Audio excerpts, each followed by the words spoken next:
సిటీలో luxury విల్లాస్కి, luxury అపార్ట్మెంట్స్కి ఎక్కువ demand పెరుగుతుందని చెప్పి మనం వినిపిస్తున్న మాట. సో మరోపక్క ఎన్ఆర్ఐలు కూడా ఎక్కువ హైదరాబాద్ వైపే ఇన్వెస్ట్ చేయడానికి ఎక్కువ ఆసక్తి చూపుతున్నారని చెప్పి కూడా మనం వింటున్నాం. ఎందుకు ఈ డిమాండ్ పెరగడం కారణం ఏంటి? ఎన్ఆర్ఐల చూపు కూడా ఇటువైపు మళ్ళటానికి కారణం ఏంటి? First NRIs, non resident Indians అంటే వాళ్ళ కంట్రీలో వాళ్ళకి ఇంట్రెస్ట్ రేట్లు లేవండి, జీరో ఇంట్రెస్ట్. అక్కడ బ్యాంకులో పెట్టుకున్నా ఇంట్లో పెట్టుకున్నా ఒకటే, కానీ మనకు అలాగ లేదు. సిటీలో 25 కోట్ల విల్లా కూడా హాట్ కేకుల్లాగా అమ్ముడుపోతుంది. అవును, ఇట్స్ జస్ట్ కంఫర్ట్ అండి.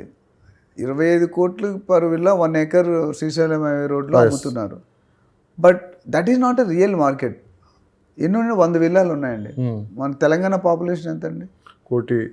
తెలంగాణ 4.5 కోట్లు 5 కోట్లు ఉంటుంది. 4.5 కోట్లు 3.5 కోట్లు. Hyderabad maybe 1.5 crores sir, 3.5 crore.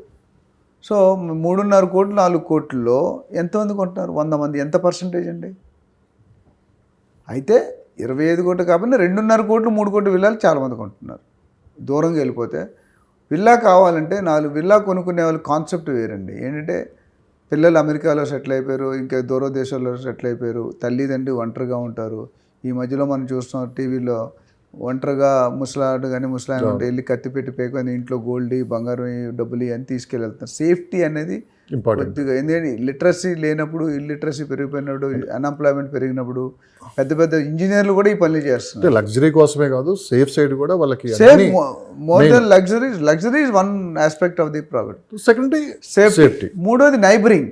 ఇప్పుడు 70 సంవత్సరాలు ముసలాయన ఉన్నారు, వాళ్ళకి ఏదైనా సడన్గా మెడికల్ ఎమర్జెన్సీ వచ్చింది, ఎక్కడో పల్లెటూరులో దిల్సుఖ్ నగర్లోనో లేకపోతే వనస్థలపురంలోనో ఇంకెక్కడ ఇబ్రహీంపట్నం ఉంటే ఎక్కడున్నాయండి ఫెసిలిటీస్? లేవు కదా.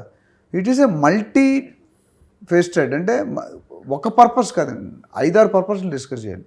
Amenities, security, CC cameras, solar fence, neighbouring, distance, traffic, ఇవన్నీ కూడా వస్తాయి. ఇవన్నిటికంటే ఓనర్షిప్ రైట్. ఇప్పుడు ఫ్లాట్ కొనుక్కున్నారు అనుకోండి, మీరు కొనుక్కున్న మీ ఎదురింటితో మీకు గొడవ అయింది, మీరు లైఫ్ లాంగ్ అక్కడ సర్వైవల్. మీరు ఫ్లాట్ అయితే అమ్ముకొని రాలేరు అందరూ. మీ ఎదుటి ఫ్లాట్తో మీకు గొడవ అయింది, ఏదో పార్కింగ్ విషయంలో ఏదో, వాడు తలుపు తీస్తే వాడు కనిపిస్తాడు, మీకు ఎంత ఎలర్జీగా ఉంటుంది.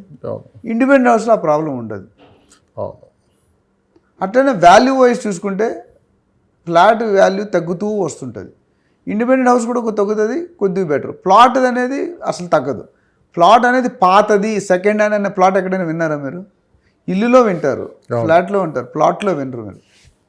So that's it. అంటే ఇక్కడ pride of ownership, why to you to invest in real estate అనేది ఒక టాపిక్ మాట్లాడాం మన ఇక్కడ సెమినార్లో. ఇన్వెస్ట్మెంట్లో చేసేటంటే safety, gold, stock, mutual funds, ఇవన్నిట్లో చూసుకుంటే the best safety is in real estate. The highest returns are from real estate. అన్నిటికంటే సంతోషకరమైనది నాది, నా ఇల్లు, నా జాగా.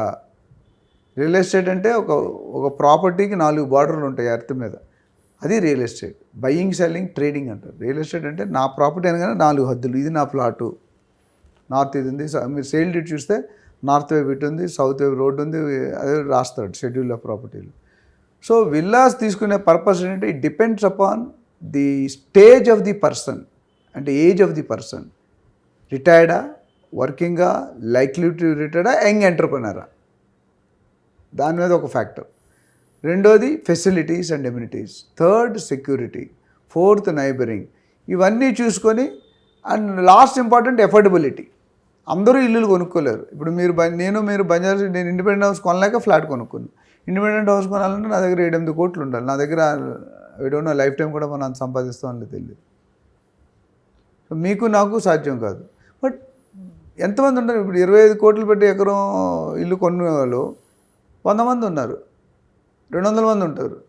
ఇప్పుడు మన దగ్గర ఉన్న పాపులేషన్ 3.5-4 కోట్లు. 4 కోట్లు 100 మంది 200 ఎంత పర్ పీనట్ డెసిమల్స్. బట్ కల్చర్ అయితే మీరు అన్నది కరెక్టు. ఇండిపెండెంట్ హౌస్ సిటీలో కాదు, గేటెడ్ కమ్యూనిటీ వేరు, ఇండిపెండెంట్ హౌస్ వేరు. ఇక్కడ బంజారాహిల్స్, జూబ్లీహిల్స్ ఇండిపెండెంట్ హౌస్ కొనుక్కోగలుగుతారు, బట్ గేటెడ్ కమ్యూనిటీలు రావు. రీజన్ ఏంటో తెలుసా? ప్లేస్ లేదంత. గేటెడ్ కమ్యూనిటీ అనగానే 30 ఎకరాలు, 100 ఎకరాలు, 40 ఎకరాలు, కనీసం 25 ఎకరాలు ఉండాలి.